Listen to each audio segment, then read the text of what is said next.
welcome back to my channel. If you're new, welcome. I'm Priscilla. I'm the owner of A Life Full of Simplicity. Today's video is going to be another book review. I'm really excited. So I'm going to be reviewing this book here. It's the Astrology for Black Girls, a beginner's guide for Black girls who look to the stars. This is written by Jordannah Elizabeth and illustrated by Chellie Carroll. So this is the cover. Absolutely beautiful, I have to say. So I'm super excited. I received this as part of my welcome box in the for the RP Mystic Coven. It's the ambassador program for Running Press. So yes, I received this. When was it? August? End of August? I believe. End of August. I'm not 100% sure. Can't remember now. This did release in August, though. It released August of this year, 2022. So I'm really excited to be reviewing this. I absolutely loved it. It was actually a really amazing book. So this is geared towards kids, specifically Black girls, which I absolutely love. I love the inclusivity, diversity, and whatnot. So this is absolutely amazing. So in the back here, it says, astrology is for you. Astrology isn't just for white people. Practicing Black girl astrology is a powerful way to connect with your family and friends and be more mindful of the choices that you make for life. Learn all the fundamentals of the zodiac and what each sign means while embracing your special place in the cosmos in this introductory guide to astrology for young Black girls. So this is published by Running Press, specifically their Running Press Kids line. It retails for $14.99 in the US and $19.99 in Canada. So I'm super excited to dive into this particular review. Absolutely loved everything about it. So we get into the table of contents here. Not sure if you can see, but hopefully you can. I'll try to insert a clip of the table of contents. So we have the introduction. It's split into 3 parts. So part 1 would be choosing to explore astrology. This contains 3 chapters. Chapter 1, Black Girl Astrology. Chapter 2, Astrology and Religion. Chapter 3, Family and Astrology. Then it goes into part 2, which is where to begin. This includes 5 chapters. So chapter 4, the zodiac signs and your astrology chart. Chapter 5, the elements. So this would be triplicities and quadruplicities. And then we have chapter 6, the houses. Chapter 7, the 4 quadrants and angles. And chapter 8, the planets. Then we head into part 3, which is the final part of this particular book, which is astrological signs and what they mean. And it goes into chapter 9, sun, moon, and rising signs.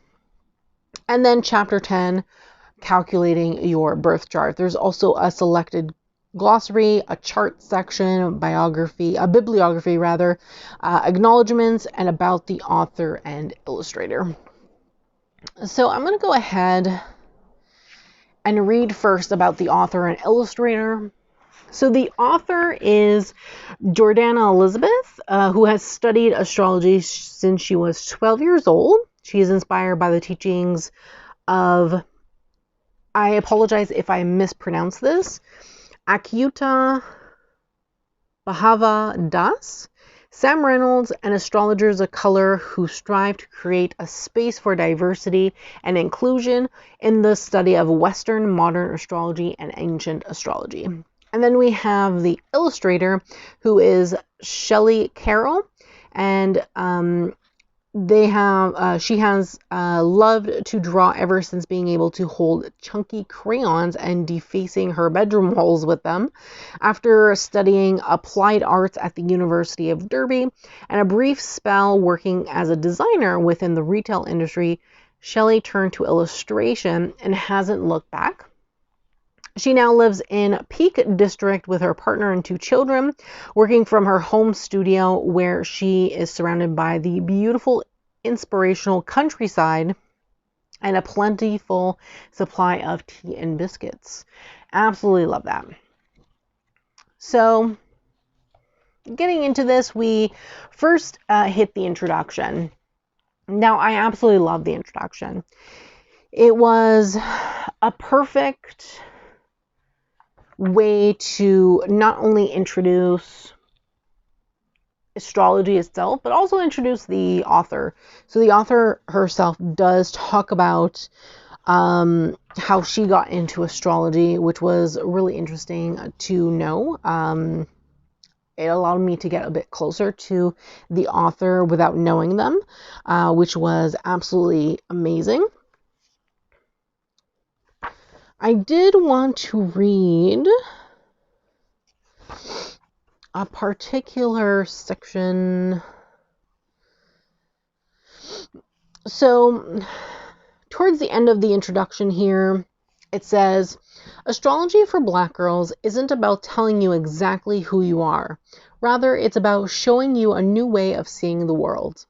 Don't be shy or ashamed of being different. Not everyone is going to understand your interest in astrology because it's not for everyone. This is for you. And this book will give you the tools to follow your heart and to go after anything and everything you truly dream about. The most important thing to know about this book is that in the end, it exists for you to have fun. Astrology is fun, and if you love to read, you'll spend hours with your nose buried in this book, uncovering secrets about yourself. You deserve to create a relationship with who you are deep inside and to better understand how you move about the world. Give this life all you've got, and you will be rewarded with wisdom and self-awareness.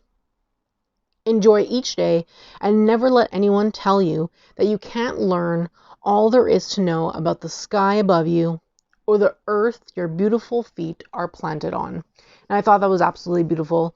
Really enjoyed the introduction. It was very, very, very moving. So the way the book is structured, as I stated in the beginning, is that it has 3 parts. So the first part is really the basics. It's really like an introduction and going into what this book is about, but it's not like the fundamentals yet. That goes into part 2 and part 3. So the first thing that we have here in chapter 1 is Black girl astrology. And the key thing here is that astrology is not just for white people. That's the key message that the author is trying to portray in these 2 pages that this first chapter is.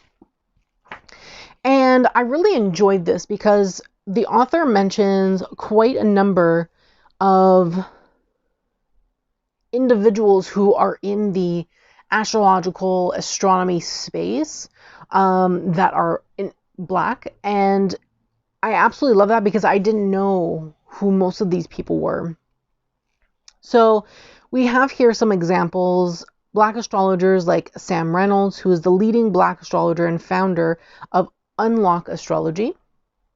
Adama Sise, who is also a cosmic alchemist and founder of Lilith Astrology.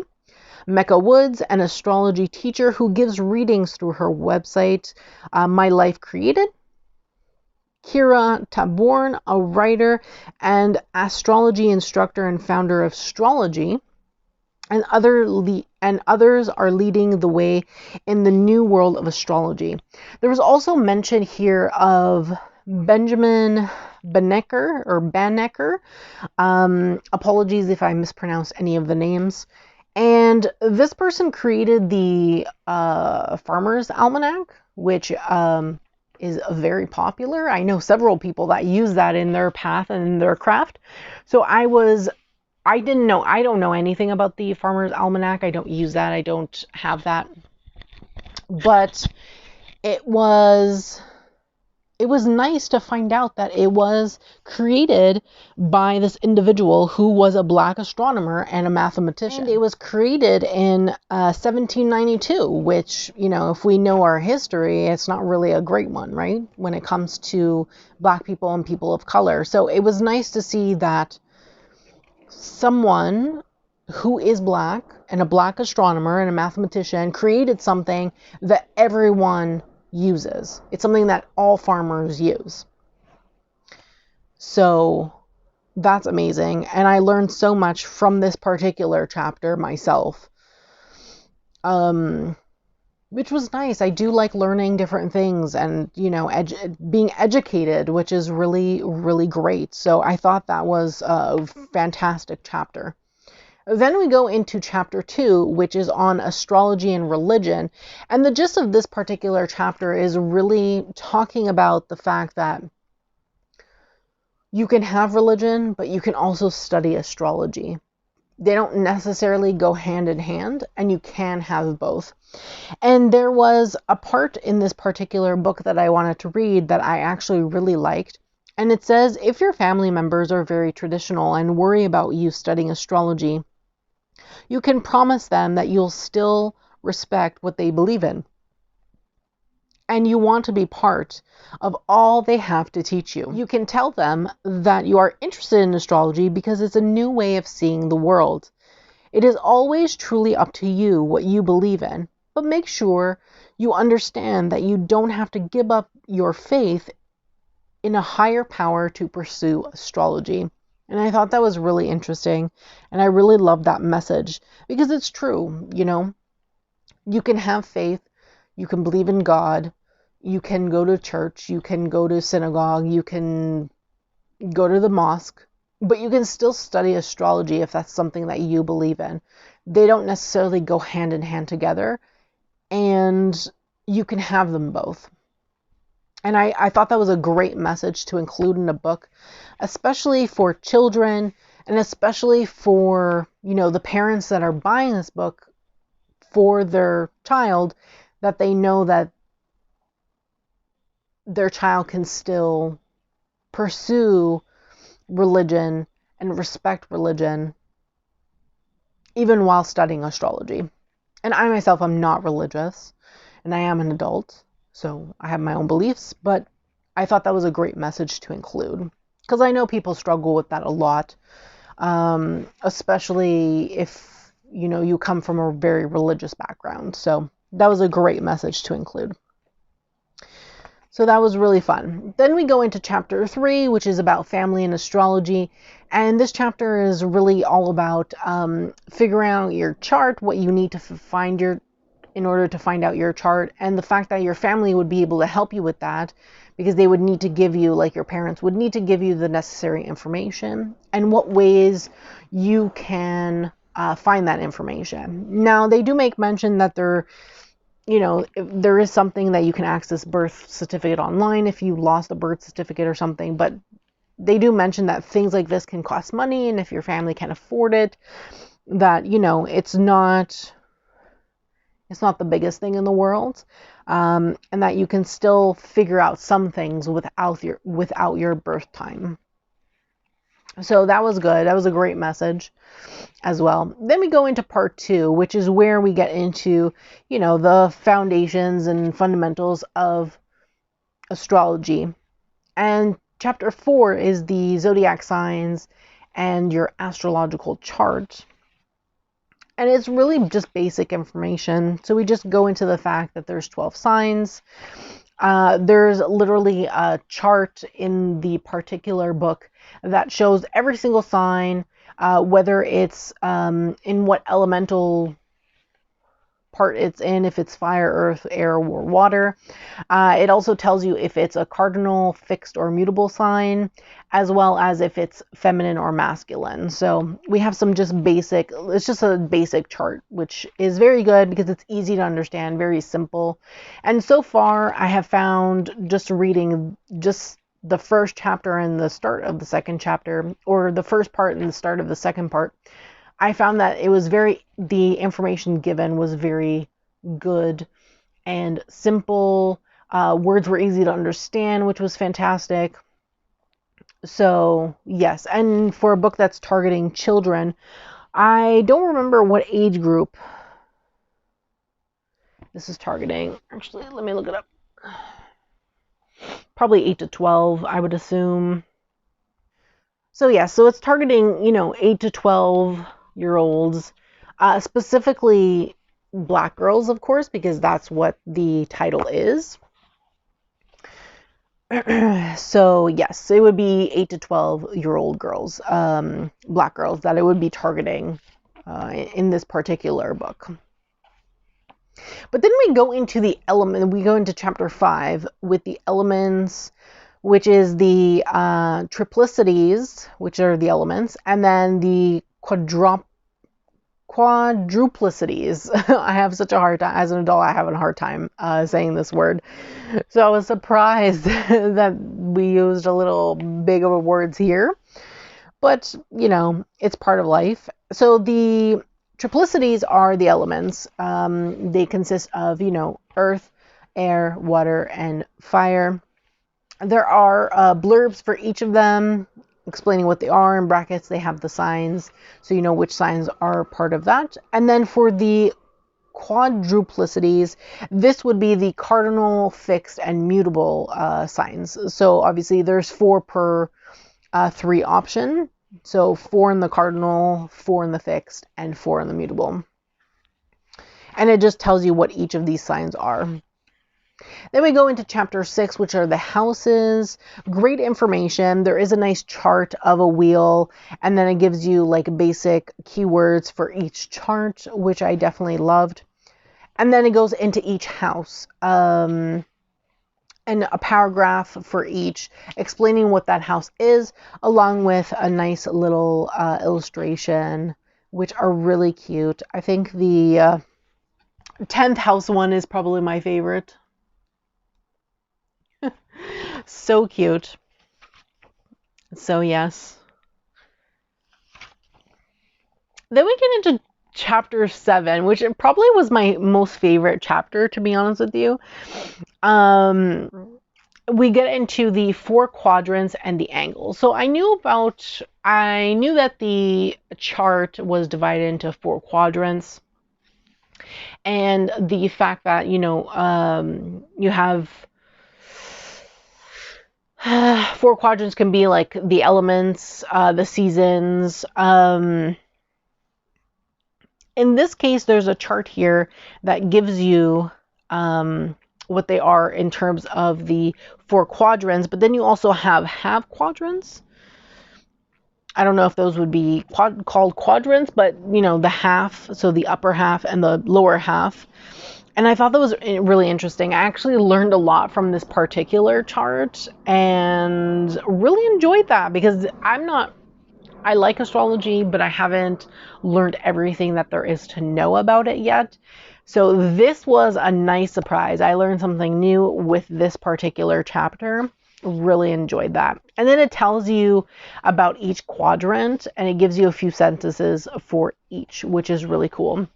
And then it gets into the angles, and I was actually really interested in this. Now, the angles are pretty much the ascendant, the descendant, the midheaven or midheaven, and then the imam coli, I believe is how you pronounce that. And I knew about the ascendant and the midheaven. I want to say haven all the time, but it's heaven. Anyway, midheaven. And I already knew my signs for those. So my ascendant sign would be in my first house. Obviously, everyone's ascendant sign, which is your rising sign, starts your chart. It starts your particular chart. And mine is in Aquarius, so that's always going to be in my first house. And then according to the chart here,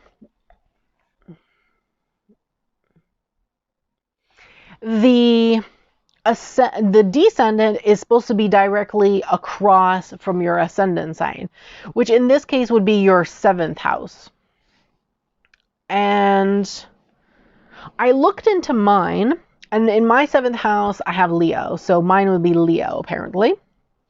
But then when I looked into my midheaven, which I know is Sagittarius, mine, though, is in the 11th house. Though in this chart, it says that it's supposed to be located in your 10th house. And the imam coli is supposed to be directly across from that. So I was very confused, because my midheaven is not in my 10th house. It's in my 11th house of Sagittarius. So I was like, what? So I was a little confused by this chart, and it didn't really explain it. It didn't really explain where those are supposed to be, if they can move around within that specific quadrant. So I'm not sure. Mine is in my 11th house, and my Imam Coli is in my 5th house, and that would be Gemini.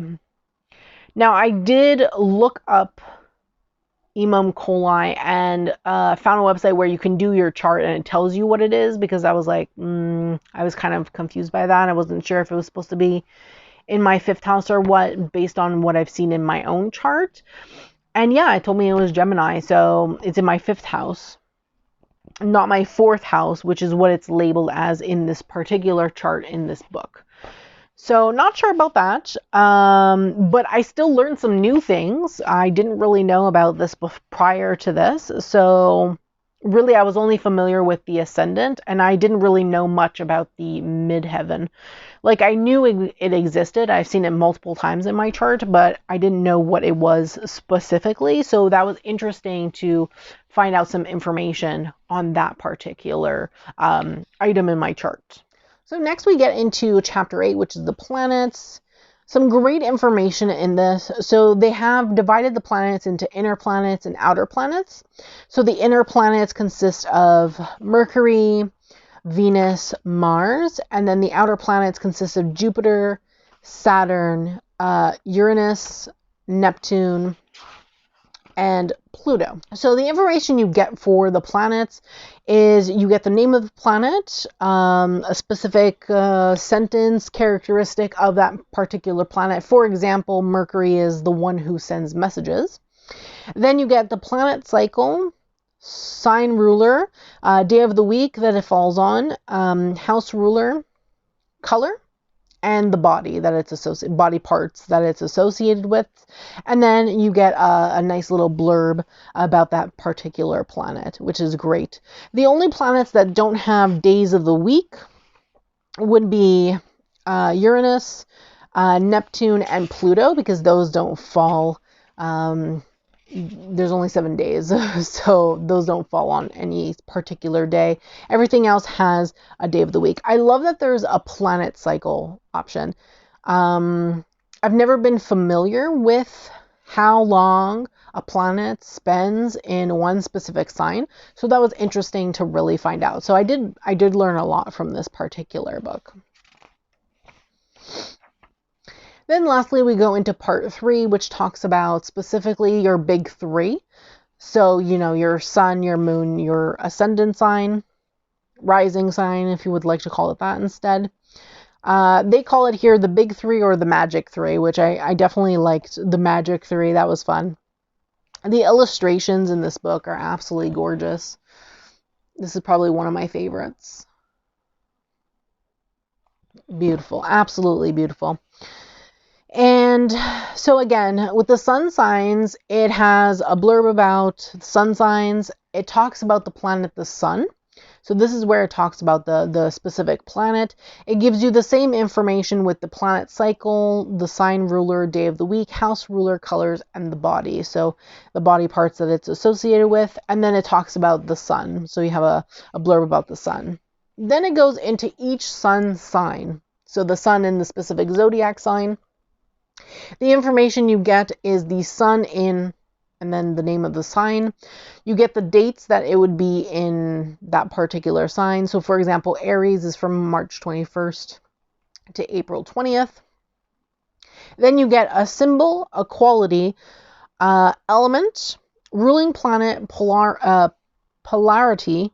the body, and you get an archetype, which is great. Then you get like mantra or like an affirmation, and then information on that particular sign.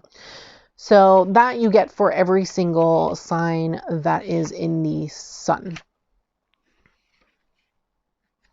And I wanted to actually read my own. I thought it would be interesting if you wanted to hear an example of what you can expect from the book, so I thought I'd read my own sun sign. So this is the Sun in Sagittarius, which is November 21st to December 20th. The symbol is the centaur, quality is mutable, element is fire, ruling planet is Jupiter, polarity is masculine and assertive, the body are thighs, liver, and gallbladder.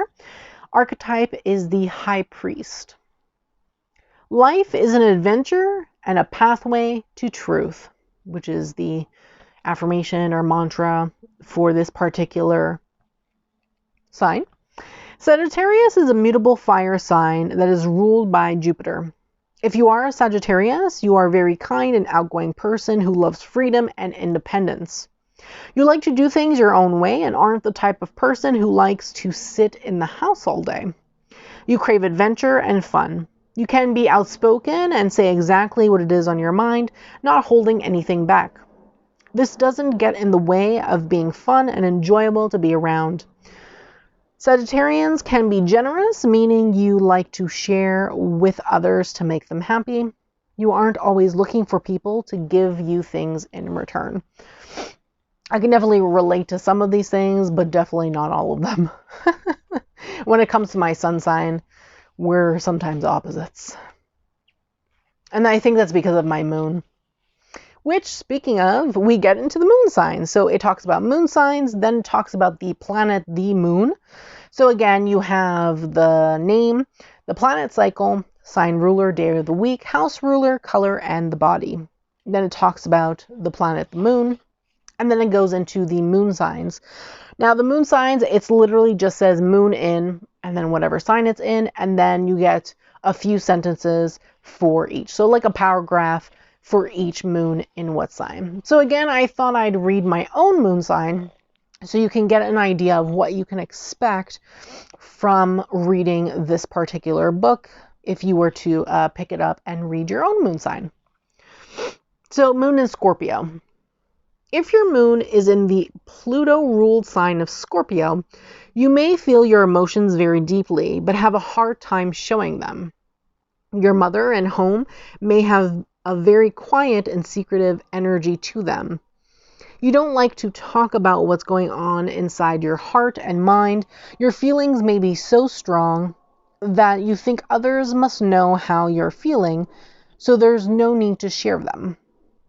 It's good to be honest and to express yourself to your family, though, so don't feel shy when you are going through a hard time and always ask for help. I did really like this. I can relate to that on my own level, but I love the fact that this is geared towards, kids, right? Kids sometimes have a hard time talking to the parents depending on the kind of household they're raised in. But I like the fact that it says that, you should express yourself to your family, especially, in my opinion, especially if your family is a safe space to do so. If it's not, then I wouldn't. That's just my personal opinion. Rising signs is what's next. So you have a whole blurb about rising signs. It's about 3 paragraphs. Then it goes straight into the rising signs. So again, I thought I would read my rising sign so you can get a gist of that. And again, it's a paragraph for each rising sign. So I'm Aquarius rising. Aquarius risings are very intelligent and have a kind and inviting personality. You love to share your ideas with many different people. Others are drawn to you because you are inventive and think outside the box. You love to create new things that challenge the old ways of doing things. You feel most comfortable in environments that afford you a lot of freedom to think, change, and learn. Nonetheless, when you find something that you truly believe in, it will be very hard to get you to change your mind and take a different approach. Your personality is attractive and stimulating. Now this I definitely relate to. This is me to a T. To a T. My rising is what I relate to the most. Then lastly, it goes into calculating your chart, which is super fun. It tells you different apps that you can use, though it does mention the app CoStar, and I will tell you right now, Do not use that app. One, it's not even created by astrologers. And two, it's not, most of the things are nonsense in that app. Please don't use CoStar. Don't even support them. In my opinion, they don't deserve it. You use time passages. I use time passages myself for my chart on an app. And then I use astro.com just to see it on a website. If you want to use a website instead, astro.com is a great one. It was interesting that they mentioned, so they mentioned if you would like to have an astrologer read your astrology chart for you, your parents can help you schedule a reading from blackgirlhoroscope.com, which I loved. It does say that astrology readings can be quite expensive, so don't hurt your parents if you're not able to afford it, which is really nice. Not everyone's rich. We can't all afford things. So I completely understand why they would add that in there, which is very nice. I love the fact that they have a Black resource, though, for a book that targets Black girls. That's perfect. I love it. Fantastic, in my opinion. They have some great resources in here, I do have to say, except for the CoStar. I liked everything else. And then we go into just a glossary. So we have some just basic words here and what they mean, which is great when you're learning different things. And then we have some charts in the back, a bibliography. So we do have some resources here that were used in the making of this particular book, which I always love. I love a good bibliography because if you're older, if you're not a child and you're an adult and you buy this for yourself, it's great to see a bibliography because then you can check out these particular resources yourself as well. Though I would say kids, with the help of their parents, can also check these out as well, which is pretty cool. Then we have some acknowledgements, which is great. And it goes into, at the end, about the author and illustrator, which I've already read. So I definitely love this. I gave it 5 stars. And I absolutely loved it. I thought it was a fantastic resource. Now, I know that the title says that it's specifically for Black girls, but I will say that as a white person, I absolutely loved reading this. And as someone who is an ally to the Black community, I consider myself an ally, to Black Lives Matters and to the Black community and whatnot. It allowed me to open my eyes and educate myself on a lot of different Black astrologers and astronomers with the resources that were stated in this book. And I was able to not only look up all these people and find out who they were and learn more about them, but I was able to actually get more, follow more Black individuals on my social media, which I love doing. I love following people of color and giving more voices to people of color and whatnot. And I find that if you buy this book, even if you're not Black, you're giving a voice to the 2 creators here, the author and the illustrator, who are both Black individuals, and giving them a voice for their creation, which I absolutely love. So I absolutely love this book. Definitely recommend it. It allowed me to learn some things, which I always think is the best when you read a book. That's always the best for me in particular. So let me know in the comments below. Do you have this book? Is this something you'd pick up? Do you have any opinions about it if you've read it? I would love to hear from you in the comments below. Yeah, I do thank you so much for watching. Don't forget to subscribe to my channel, turn on that bell so you can be notified every time I post a brand new video. And don't forget to give this video a thumbs up, as it's greatly appreciated and helps me in the long run. Thanks so much and have a great day.